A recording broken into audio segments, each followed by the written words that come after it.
अब यहाँ पर देखिए ये जो है ना तब्बत, यहाँ पर बात के ऊपर शद है तो शद में जमाओं के साथ आवाज रुकना चाहिए, ठीक है।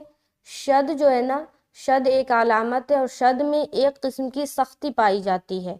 शद वाले हर्फ को जब आप अदा करेंगे तो सख्ती के साथ, जमाओं के साथ, इंग्लिश में बोले तो स्ट्रॉन्ग वॉइस होता है शद में, जब भी किसी लेटर के ऊपर शद आ जाए। तो जब हम ता को बा से मिलाएंगे तो बिल्कुल हल्की फुल्की नहीं मिलाना, जमाओं के साथ मिलाना है। जैसे कि तब, तब्बत, तब्बत। अगर कोई यहाँ पर पढ़ दे तबत यदा, तबत यदा, जमाव नहीं हुआ, जो कि गलत है। तशदीद में जमाव होना चाहिए।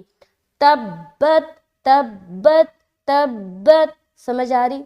तो यहाँ पर जमाव के साथ बिल्कुल अदा करें। आगे